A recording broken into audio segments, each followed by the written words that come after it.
নুরুদ্দিন মাহমুদ, দুইজন ইহুদি আমার সাথে বেয়াদবি করতেছে, চূড়ান্ত পর্যায়ের বেয়াদবি করতেছে, তুমি তাদেরকে পাকড়াও করো, তাদেরকে দৃষ্টান্তমূলক শাস্তি প্রদান করো। এবং ওই দুই ব্যক্তি চেহারা স্বপ্নে দেখানো হয়েছে, নীল চক্ষু বিশিষ্ট দুই ব্যক্তি। তো হঠাৎ করে একটা মানুষ যখন বিভৎস স্বপ্ন দেখে, হঠাৎ কোনো ভয়ঙ্কর স্বপ্ন দেখে, সে অনেক সময় ঘুম থেকে লাফ মেরে উঠে যায়, ঠিক না? তো নুরুদ্দিন মাহমুদ তিনি ঘুম থেকে উঠলেন, চিন্তা করলেন, এটা আমি কি স্বপ্নে দেখলাম?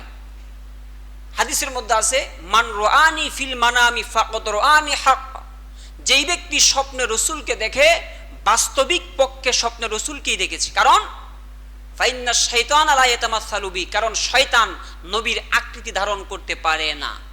শয়তান কি করতে পারে না?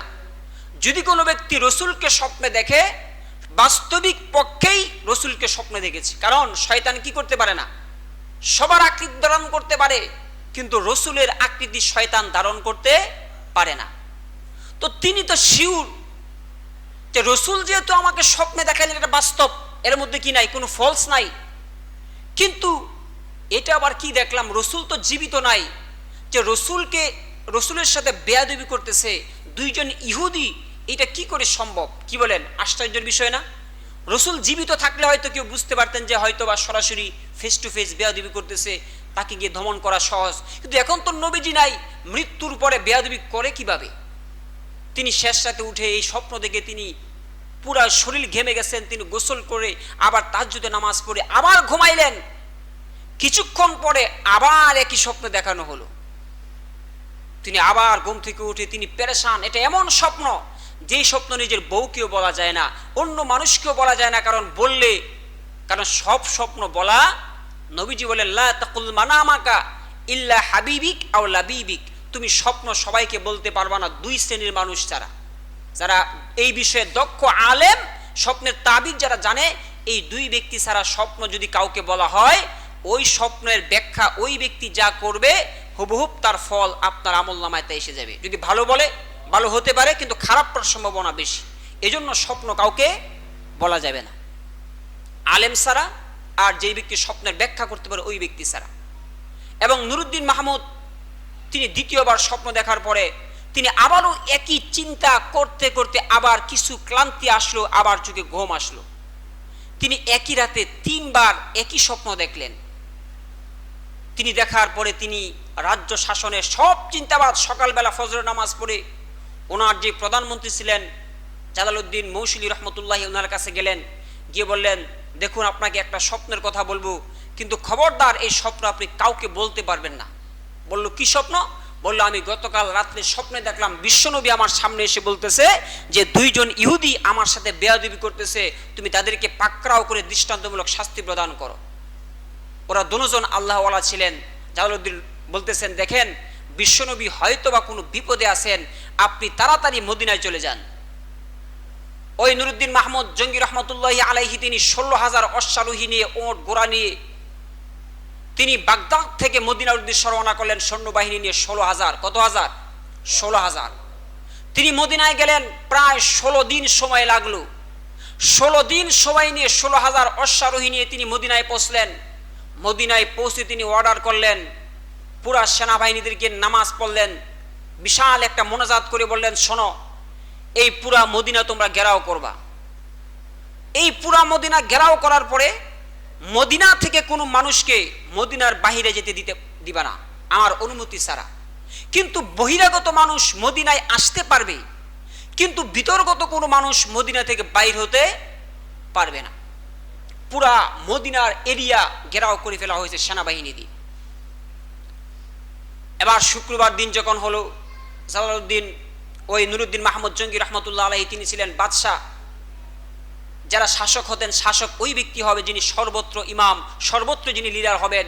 উনি জুমার নামাজ পড়ালেন, নামাজ পড়ে তিনি এক বক্তব্য দিলেন, শোনেন, আমি হচ্ছে আপনাদের এই রাজ্যের প্রধান শাসক সুলতান, আমি আপনাদের সমস্ত মদিনাবাসীদেরকে আমি দাওয়াত করলাম, আপনাদের সবাইকে আমি দাওয়াত করলাম, আমি আপনাদেরকে দাওয়াত খাওয়াবো অমুক দিন। তখন নুরুদ্দিন জঙ্গি মাহমুদ রহমতুল্লাহ আলাইহি তিনি হাজার হাজার ওট, ভেড়া, দুম্বা জবাই করে মেহমানদারির ব্যবস্থা করলেন। এই মেহমানদারি তিনি অর্ডার করলেন, মদিনার মধ্যে যেন এমন কোনো লোক বাকি না থাকে যে আমার দাওয়াত কবুল না করে, সবাইকে আসতে হবে। তিনি 15 দিন যাবত এই মানুষকে রাজকীয় পোশাকে তিনি খাবার, রাজ্য শাসনের যে খাবার, রাজকীয় খাবার তিনি পাকাইলেন। গোটা একটা বিশাল একটা এরিয়া, এর ভিতরে মানুষ গেট দিয়ে ঢুকে খায় আবার বের হয়ে যায়। ওই বাদশা তিনি গেটের মধ্যে বসা। কেন বসা? তিনি বসে দেখতেছেন স্বপ্নে যাদেরকে দেখেছিলেন ওই 2 ব্যক্তিকে দেখা যায় কিনা, এ ধরার জন্য। কিসে ধরার জন্য? স্বপ্নে যে 2 ব্যক্তির চেহারা দেখানো হয়েছিল ওই 2 ব্যক্তিকে দেখা যায় কিনা, এই জন্য তিনি গেটে বসা। তো দাওয়াত একদিন না, 2 দিন না, কয়দিন যাবত? 15 দিন যাবত আসে যায় খায়। এক দাওয়াত 3 জন 5 বারও খায়। কি বলেন, আসে না এরকম?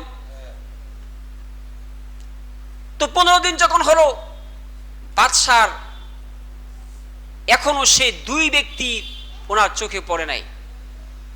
উনি এলান করলেন, হে মদিনাবাসী, তোমাদের মধ্যে কি কেউ বাকি আছে খাবারে? উপস্থিত জনতা বলল, জাহাপনা, আমাদের জানা মতে এমন কোনো ব্যক্তি বাকি নাই। যারা অসুস্থ ছিল তাদেরকে ঘোড়ায় করে, ওঁটে করে তাদেরকে এনে খাওয়ানো হয়েছিল। এমন কোনো ব্যক্তি নাই যারা আপনার দাওয়াত কবুল করে নাই। জাহাপনা বলতেছেন, না, এখনো কিছু লোক বাকি আছে। সবাই বলল, না, আমি 5 বার খাইছি, আমি 3 বার খাইছি, আমার দাদাই 6 বার খাইছে। এমন কোন ব্যক্তি বাকি না, ডাবল করে খাইছে। কয়, না, বাকি আছে। উপস্থিত জনতার মধ্য থেকে একজন বলল, জাহাপনা, আমার জানা মতে 2 জন ব্যক্তি বাকি থাকতে পারে। কয়জন ব্যক্তি? 2 জন ব্যক্তি এমন আছেন যারা খুব বুজুর্গ আল্লাহওয়ালা, মাথায় টুপি, মুখে দাড়ি, রসুলের সুন্নাত আদর্শ লেবাস পরা, যারা অমুক জায়গায় আল্লাহর ইবাদতে মশগুল আছে। এই কথা শোনার পরে বাদশাহ নুরউদ্দিন মাহমুদ তিনি বিচলিত হয়ে গেলেন। তারা কোথায়? বলল, মসজিদে নববীর রওজা থেকে অনেক দূরে। বাদশাহ নুরউদ্দিন মাহমুদ ওই লস্কর সৈন্যবাহিনী নিয়ে ওই 2 ব্যক্তির কাছে গেলেন। গিয়ে দেখতে পেলেন ওই 2 ব্যক্তি যাদেরকে স্বপ্নে দেখেছিলেন। কিন্তু স্বপ্নে দেখেছিলেন তা ঠিক, কিন্তু তাদের বিস্তারিত ঘটনা তো বাদশাহ জানে না। কি বলেন, জানে? শুধু স্বপ্নে দেখানো হয়েছে, তারা বেয়াদবি করতেছে। তো বাদশাহ তাদেরকে দেখা মাত্রই বাদশার মনে একটা প্রশান্তি পেল। হায় হায়, আমি যার জন্য পর্দা বেড়া সেই দিকে সামনে খাড়া। কথা ঠিক না? যে যাদেরকে আমি তালাশ করতেছিলাম আজকে তাদেরকে পেলাম। এবার বাদশাহ বলছে, বলো তোমরা কারা, তোমাদের পরিচয় কি? তারা বলল, দেখেন, আমরা হলাম একজন মুসাফির, আমরা দিনে আল্লাহর ইবাদত করি, নবীর কবর জিয়ারত করি। আমরা নিয়ত করেছি আমরা যতদিন বাঁচবো নবীর জিয়ারতে, কবর জিয়ারতের পাশে আমরা ইন্তেকাল করব, এই জন্য আমরা এখানে এসেছি। বাদশাহ বলছেন, দেখো, তোমাদের সঠিক পরিচয় তোমরা বলো। তারা বলল, দেখুন, এত কথা বলার সময় আমাদের নেই, আমরা ইবাদত করি, রোজা রাখি, দিনের বেলায় রোজা রাখি, রাতে 24 ঘন্টা আমরা জিকির ফিকির নিয়ে আছি, আমরা ইবাদত নিয়ে কাটিয়ে দিচ্ছি। এই সমস্ত দাওয়াত খাওয়া, ইবাদত, অন্য কোনো কাজের সময় আমাদের নেই। মদিনার মানুষ বলছে, জাহাপনা, এরা হচ্ছে এমন ব্যক্তি, তারা মদিনায় যখন দুর্ভিক্ষ হয়েছিল তখন মদিনার মানুষকে তারা অর্থ দিয়ে, শ্রম দিয়ে সাহায্য করেছিল। তারা মানুষের বিপদ আপদে সাহায্য করে, এরা অত্যন্ত ভালো মানুষ। তো বাদশার ভিতরে তো আসল চিন্তা যে ব্যাপারটা কি, মদিনার সমস্ত মানুষ এক বাক্যে তাদেরকে ভালো বলতেছে, তাদের কোনো খুঁত নেই। কিন্তু বাদশার ভিতরে তো আসল চিন্তা যে স্বপ্নে আমাকে কেন দেখানো হলো। এখন তারা যেখানে থাকে, বাদশা তাদের ঘর যা ছিল সব চেক করলো, তাদের খাবার টাবার, বই পুস্তক সব চেক করলো, কিন্তু কিছুই, মানে কোনো প্রুফ মিলে না, কোনো প্রমাণ মিলে না তারা যে অপরাধী। তো তারা যেখানে বসা ছিলেন, জায়নামাজ, বাদশা বলেন, একটু দাঁড়ান। তারা দাঁড়াইলো। দেখা গেল যে জায়নামাজে তারা বসা, এই জায়নামাজের তলায় একটা খেজুর গাছের ছাল দিয়ে বাঁধানো একটা পাটি, যাকে আমরা কাইত্তা বলি। এই কাইত্তা উঠানো হলো। তাকায় দেখে যে এর নিচে এরকম বিশাল 2টা পাথর সরানো হলো।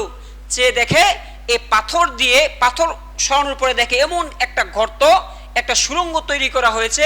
এই সুড়ঙ্গ বিশ্বনবীর রওজার কাছাকাছি, অর্থাৎ যাকে আমরা বলি শীত কেটে গড় চুরি করে, শীত কেটে চুরি করে না।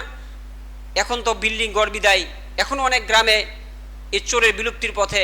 এই শীত কেটে যাদের মাটির ঘর নিচে দিয়া ধায়ের মাটি, এই চোর সাফল দিয়ে মাটি কেটে ভিতরে যায়। কি বলেন, আসে না এরকম? এখন অনেকটা কমে গেছে। এখন চোর ডিজিটাল চোর হয়েছে, এখন আর এই হাড়ি পাতিল চুরি। আমাদের দেশে তো 10 টাকার চোরকে গাছে বেঁধে মারি আর কোটি টাকার চোরকে সালাম করি, ঠিক না? 10 টাকার চোরকে আমরা ইচ্ছা মতো ক্ষমতা প্রয়োগ করি, হামসে বড়া কোন হে, আমার থেকে বড় কে আছে, এমন মাপদর হয়ে যায়, তাকে মারতে মারতে তাকে দুনিয়া থেকে ডেড বডি করে দেই। এই তো কিছুদিন গত 2 সপ্তাহ আগে সম্মানিয়া আড়ালে ডেক্সি চুরি করছি, হাড়ি পাতিল, তারপরে সয়াবিন তেল। এই অপরাধে, হ্যাঁ 5 লিটারের তেল মনে হয় 2.5 লিটার ছিল। এই অপরাধে ওই ব্যক্তিকে মারতে মারতে বেহুশ করে ফেলা হয়েছে, তাকে ঢাকা মেডিকেল হাসপাতালে পাঠানো হয়েছে, এখানেই সে ইন্তেকাল করেছেন। অথচ এই 10 টাকার 5 টাকার চোর তারা হচ্ছে স্বভাবই না, অভাবে চুরি করে। কি চুরি করে?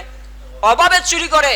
তাদেরকে ধরে রাষ্ট্রের নিয়ম হলো এই সমস্ত চোর যদি ধরা পড়ে তাদেরকে কর্মসংস্থানের ব্যবস্থা করে দেওয়া। কি করে দেওয়া? এমন না চোর পাইলে আপনার ক্ষমতা প্রয়োগ করবেন, আগে দেখতে হবে এই চোর কেন চুরি করে, এটা কি তার অভাবে করে নাকি স্বভাবে করে।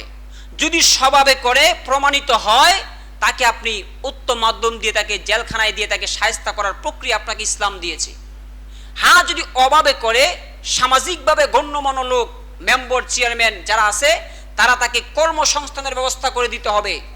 এরপরও যদি ওই ব্যক্তি চুরি করে, তারপরে ইসলামী বিধান তো এখন রহিত হয়ে গেছে হাত কাটা, তারপর তাকে আপনি মারতে পারেন, আক্রমণ করতে পারেন। এখন আমরা 10 টাকার হাড়ি পাতিলের চোরকে মারি আর কোটি টাকার চোরকে স্যার বলে সালাম করি, কথা ঠিক কিনা কোন? এই জন্যই আমাদের কপালে দুর্ভোগ। এখন ওই নবীর লাশ নেওয়া যায়, তখন তারা আমাকে সুদক্ষ কর্মীদের দ্বারা প্রশিক্ষণ দিয়ে তারা আমাদেরকে কোটি টাকা দিয়ে তারা আমাদেরকে এখানে পাঠিয়েছে। আমরা দিনের বেলায় নামাজ পড়ি, রোজা রাখি, তসবিহ জফি খুব। একটা হচ্ছে দরবেশ আর একটা হচ্ছে দর্শে বেশ। কয় বেশ? কথা বলেন, কয় বেশ? একটা হচ্ছে দরবেশ আর একটা হচ্ছে দর্শে বেশ।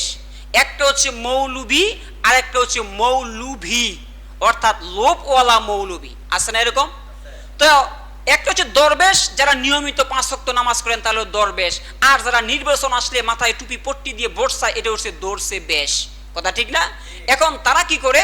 তারা দিনের বেলায় নামাজ পড়ে, জিকির আজকার করে, রাত যখন গভীর হয় তখন চামড়ার একটা ব্যাগ ছিল, ব্যাগ, এই ব্যাগের ভিতরে প্রতিদিন কিছু কিছু মাটি খনন করে ব্যাগের ভিতরে ভরে মদিনার বাহিরে এক জঙ্গলে নিয়ে মাটি ফেলে দেয়। কারণ এই মাটি যদি আশেপাশে ফেলে তো মানুষের তো সন্দেহ হবে যে কিসের মাটি, কথা ঠিক না? এজন্য বলতেছে জাহাপনা, আমরা দীর্ঘ 3 বছর যাবত, কত বছর? 3 বছর যাবত একটু একটু করে 1 হাত 2 হাত করে গর্ত করি, এই মাটি যা হয় আমরা ব্যাগের ভিতরে ভরে আমরা রাতের বেলায় ওই দূর দূরান্তে নিয়ে ফেলে দিয়ে আসি। এইভাবে 3 বছর যাবত আমরা এই কাজে লিপ্ত আছি। কিন্তু যখন আর 1 সপ্তাহের ভিতরে নবীর লাশকে আমরা নিয়ে উধাও হয়ে যাব, চলে যাব, তখন আমাদের এমন মনে হলো যে আকাশ মাটি ভূমিকম্প শুরু হয়ে গেল, আসমান জমিন বিচলিত হয়ে গেল। আমরা তখন বুঝতে পারলাম অবস্থা যেমন পাল্টে যাচ্ছে, কেমন যেন অস্থিরতা ভাব হচ্ছে। এখন আমরা নিয়ত করেছি এখানে থাকা আমাদের সম্ভব নয়। আমরা যখন নিয়ত করেছি আমরা এই মদিনা থেকে পালিয়ে যাব, এখন দেখি আপনার সৈন্যবাহিনী পুরা মদিনা ঘেরাও। এখন এই কথা শোনার পরে বাদশাহ মদিনা থেকে 1.5 মাইল দূরে তাদেরকে একটা জায়গায় নিয়ে 20 হাত উঁচু একটা কাঠের মঞ্চ তৈরি করছে। করার পরে মদিনার সমস্ত লক্ষাধিক মানুষদেরকে বললো, তোমরা একবার এদিকে আসো। এবার বললো, তোমাদের পরিকল্পনা বলো। এজন্য অপরাধের নিয়ম হলো, কোনো ব্যক্তি যদি কোনো অপরাধ করে তারে ঘুষি দেওয়ার আগে তারে বলতে হবে তুমি এই অপরাধ করছিলা। যেমন আমাদের বাড়ির পাশে বাপস 2 মানে ভাই ঝগড়া করছে। কি করছে? ঝগড়া। তো ওনার 2 ভাই ঝগড়া করছে, তো ওনার ছেলে তো জানে না কি নিয়ে ঝগড়া করছে। তো চাচাই হাতির দিয়ে বাজারে বাতিলের সাথে সাক্ষাৎ, কোনো কথা নাই, একটা লাথি মারছে, ওর ফলের দোয়ান ফুইরে হাবারে গিয়ে পড়ছে। কইলে আমরা মারছেন কেরে? হ্যাঁ, কেড়ে মারছে কইতে কইতে আরো 3-4টা মারছে। কথা বুঝেন নাই? তো ওই বাদশা বললো, এবার তোমরা কেন মদিনায় আসলে? কারণ মদিনার সকল মানুষ জানে তারা ফেরেশতার মতো মানুষ। এবার তারা তাদের গোপন কাহিনী বলল। তখন বাদশা হাজার হাজার মন তেল এবং লাকড়ি এনে এমন ভাবে আগুন ধরিয়ে দিল, প্রায় 11 দিন যাবৎ সে আগুন জ্বলছিল। তখন নুরুদ্দিন মাহমুদ 1000 মন সীসা গলিয়ে, সীসা আছে না, সীসা বিভিন্ন ধাতব পদার্থ গলিয়ে নবীজির রওজার 130 ফিট নিচে গভীর করে এমন ভাবে প্রাচীর তৈরি করে দিয়েছেন, কিয়ামত পর্যন্ত নবীজি লাশ কোনো ব্যক্তি যদি চুরি করতে 100 হাত নয় 1000 ফিট নিচ থেকে যদি কোনো ব্যক্তি নবীর লাশ চুরি করতে আসে, তা উপর থেকে টের পাওয়া যায়। যারা আপনারা কাঁসার বাটি ছিলেন, আপনারা কাঁসার বাটির নিয়ম হলো, যদি আপনি উপর থেকে ফেলেন, এটা নিম্নের পক্ষে 1 থেকে 1.5 মিনিট এর মধ্যে আওয়াজ হবে, ক্যাং করে আওয়াজ হবে। সাধারণ কোনো জিনিস যখন হাত থেকে একটা টিনের বাটি পড়ে যায়, 1 মিনিট সামান্য অল্প আওয়াজে শেষ। আর কাঁসার যেই পাতিলগুলো আছে, এটা নিম্নের পক্ষে 1 থেকে 2 মিনিট তার মধ্যে আওয়াজ হবে। এটা শুধু বসে থাকলেও তার মধ্যে আওয়াজ হয়। তো কিয়ামত পর্যন্ত যতদিন পর্যন্ত নবীর এই লাশকে চুরি করতে কেউ যাবে, উপর থেকে তার টের পাওয়া যাবে। প্রিয় ভাই সব, এজন্য আপনাদেরকে মূল মেসেজটা বলতে চাই, এই পৃথিবীতে বিধর্মীরা, ইহুদি খ্রিস্টানরা মুসলমানদের বন্ধু নয়। কি নয়? বন্ধু নয়। কারণ আজকে বর্তমান সমাজে আমরা ধর্ম যার যার উৎসব সবার, এই স্লোগানটা আমরা শুধু মুসলমানরা দিয়ে আজকে আমরা আমাদের বিভিন্ন মানুষ তারা রোজাকে পূজাকে একসঙ্গে পালন করে আমরা বেঈমান হয়ে যাচ্ছি। এই জন্য নবীজি বলেছেন, আল কুফরু মিল্লাতু ওয়াহিদ, এই পৃথিবীর সমস্ত বাতিল ঐক্যবদ্ধ, শুধু মুসলমানেরা মতানৈক্য। এই পৃথিবীর কোনো মানুষ বিধর্মী মুসলমানদের আপন হতে পারে না। আজকে যারা আমরা বিধর্মীদেরকে আপন মনে করতেছি, এই পৃথিবীতে আগেও অতীত বিধর্মীরা মুসলমানদের শত্রু ছিল, কিয়ামত পর্যন্ত তারা মুসলমানদের শত্রু। এই জন্য প্রিয় ভাই সব, নবী করিম সাল্লাল্লাহু আলাইহি ওয়াসাল্লামকে আল্লাহ তাআলা মৃত্যুর পরেও হেফাজত করেছেন। আল্লাহ তাআলা বলেন, আল্লাহু ইয়াসিমুকা মিনান নাস, কিয়ামত পর্যন্ত ইসলাম এবং মুসলমানদেরকে আমি আল্লাহ তাআলা রক্ষা করব।